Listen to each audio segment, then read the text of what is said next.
Assalamualaikum warahmatullahi wabarakatuh. Perkenalkan, nama saya Mutiara Diva Azara. Saya berasal dari kelas 12 akuntansi 2. Di sini saya akan mempresentasikan bertemaan dengan kerajaan Islam yang ada di Indonesia, dan saya mengambil judul Kerajaan Samudra Pasai. Kerajaan Samudra Pasai didirikan pada tahun sekitar 1267 oleh Sultan Malik Al-Saleh. Beliau adalah orang yang pertama kali memeluk agama Islam di daerah tersebut.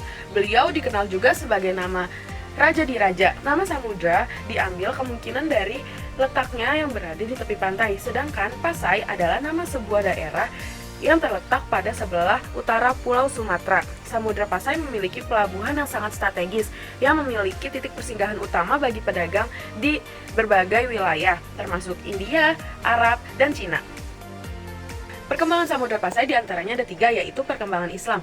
Islam masuk ke wilayah ini pada sekitar abad ke-13 melalui perdagangan Muslim dari Timur Tengah, India, dan Persia. Penyebaran Islam sangat dipengaruhi oleh keberadaan pelabuhan Samudra Pasai yang menjadi pusat perdagangan yang sangat ramai. Kedua yaitu perdagangan. Samudra Pasai berkembang sangat pesat berkat posisinya yang sangat geografis dan strategis.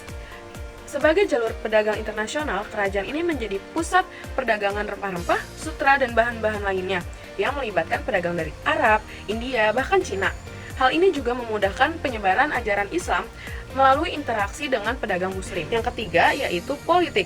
Samudra Pasai merupakan kerajaan yang dipimpin oleh seorang sultan yang berkuasa penuh atas pemerintahannya. Sultan Malik Al-Saleh dan penerusnya menjalin hubungan yang baik dengan berbagai kerajaan Islam di dunia Islam seperti Kesultanan Delhi di India dan Kesultanan Malaka.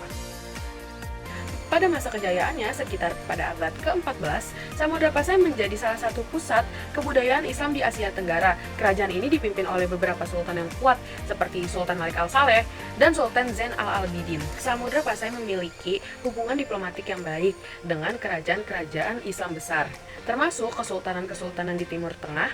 Hal ini terlihat dalam adanya surat-surat diplomatik yang ditemukan dan menunjukkan adanya hubungan dengan Mesir, Arab, dan India. Seiring perkembangan kerajaan ini, budaya Islam mulai menyebar di kawasan tersebut. Kerajaan ini turut memperkenalkan seni arsitektur dalam Islam, termasuk masjid dan bangunan lainnya. Selain itu, bahasa Arab menjadi bahasa pengantar dalam perdagangan dan pendidikan.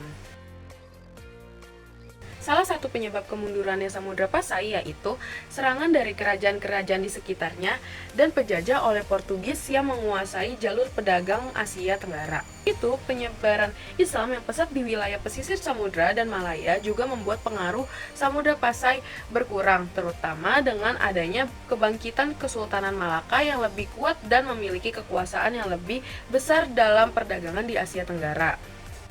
Kerajaan Samudra Pasai resmi runtuh pada tahun 1521 setelah dikuasai oleh Portugis.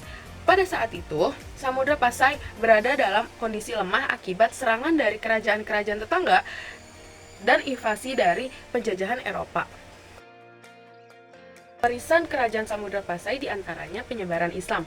Kerajaan ini menjadi titik awal penyebaran agama Islam ke daerah-daerah lain di Nusantara, terutama daerah Sumatera, Jawa, dan Maluku. Lalu yang kedua ada prasasti dan bukti sejarah. Kerajaan Samudra Pasai adalah penemuan prasasti-prasasti yang berisi kerajaan ini, serta karya sastra yang menggunakan bahasa Arab dan Melayu. Hal ini menunjukkan pengaruh Islam yang sangat kuat dalam kehidupan masyarakat Samudra Pasai. Terakhir, perdagangan ekonomi.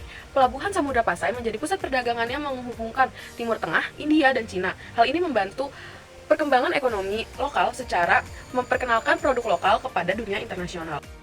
Kesimpulannya yaitu, Kerajaan Samudra Pasai adalah kerajaan Islam yang pertama di Indonesia yang memiliki peranan penting dalam penyebaran agama Islam di Nusantara. Kerajaan ini berkembang pesat karena letaknya yang strategis di jalur pedagang internasional. Meskipun pada akhirnya mengalami kemunduran akibat penjajahan Portugis, warisan dan budaya sejarah yang ditinggalkan tetap menjadi bagian penting dalam bagaimana agama Islam menyatu dengan budaya lokal dalam membentuk identitas bangsa Indonesia. Sekian video presentasi dari saya, kurang lebihnya mohon maaf. Saya ada kata-kata sedikit untuk kalian semua. Saya ambil dari Imam Syafi'i, yaitu barang siapa belum merasakan pahitnya belajar walaupun sebentar, maka akan merasakan hinanya kebodohan sepanjang hidupnya.